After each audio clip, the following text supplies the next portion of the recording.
प्राचीन समय से ही भारत का इतिहास बहुत गौरवशाली रहा।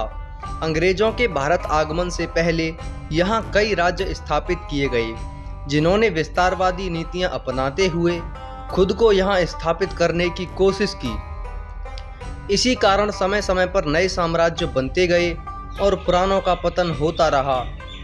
इसी वर्चस्व में एक थी खानवा की लड़ाई। खानवा की लड़ाई का इतिहास काफ़ी गौरवशाली रहा। इस लड़ाई के बाद भारत में मुगल युग की शुरुआत हुई। आइए जानते हैं डिमांडिंग कपिल के साथ भारत के सबसे महाभयानक युद्धों में से एक खानवा के इस महायुद्ध को।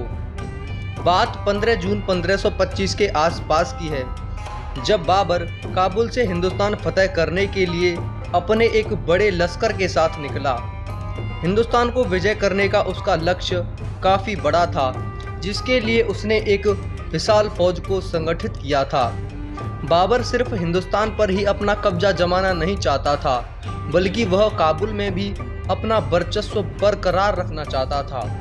कई दिनों की लंबी यात्रा करने के बाद बाबर भारत में झेलम नदी के किनारे पहुंच चुका था।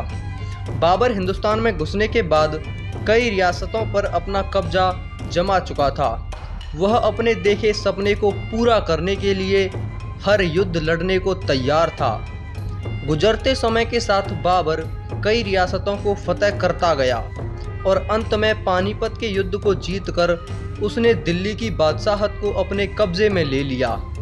कम समय में ही उसने दिल्ली को अपने कब्जे में लेकर अपनी सत्ता दिल्ली में मजबूत कर ली। लेकिन भविष्य में उसका मुकाबला काल के द्रास राणा सांगा से होना था। राणा सांगा को संग्राम सिंह के नाम से भी जाना जाता है, जो राणा रायमल के पुत्र थे। अपने शासनकाल में राणा सांगा ने दिल्ली, मालवा, गुजरात व कई अन्य राज्यों पर भी कई बार चढ़ाई कर रखी थी। माना जाता है कि उस समय भारत में ऐसा कोई योद्धा नहीं था जो राणा सांगा से युद्ध में लोहा ले सके। राणा सांगा ने बाबर को दिल्ली का बादशाह मानने से इनकार कर दिया था। वो खुद को दिल्ली का सम्राट मानते थे। इसी कारण उन्होंने अपनी राज्य की सीमाओं को आगरा तक फैला लिया था और जल्दी ही वह दिल्ली पर आक्रमण करके खुद का राज्य अभिषेक करवाना चाहते थे। बाबर भी यह मानता था कि राणा सांगा के रहते वह कभी भारत में अपनी हुकूमत कायम नहीं कर पाएगा। बाबर ने भारत को जीतने के लिए राणा सांगा के क्षेत्र वाले राज्यों को अपने कब्जे में कर लिया था। जब पानी सर के ऊपर जाने लगा तो राणा सांगा ने बाबर को हिंदुस्तान से खदेड़ने का फैसला ले लिया। इसी के तहत राणा सांगा ने राजस्थान की सभी रियासतों को संगठित कर अति विशाल सेना का निर्माण किया।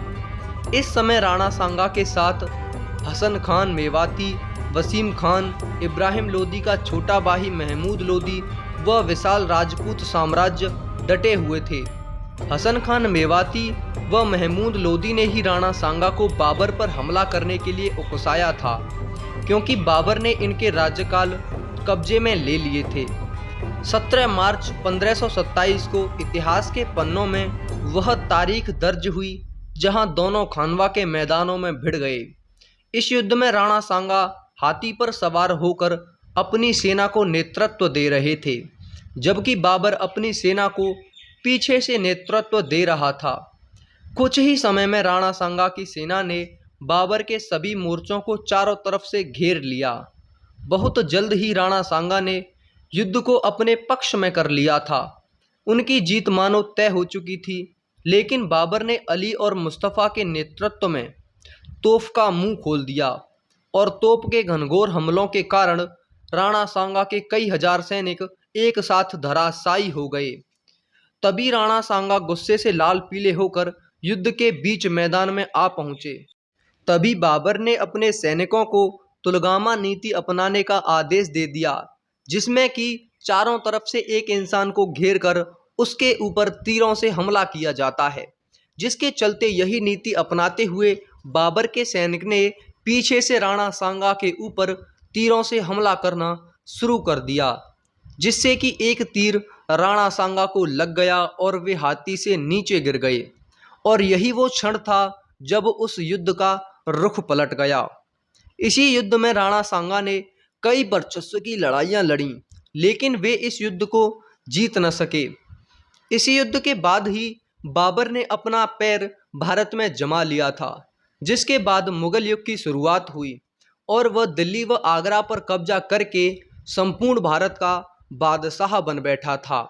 आपका इस बारे में क्या कहना है, हमें कमेंट सेक्शन में ज़रूर बताएं और ऐसे ही इंटरेस्टिंग वीडियोस देखने के लिए हमारे चैनल को सब्सक्राइब जरूर करें। धन्यवाद।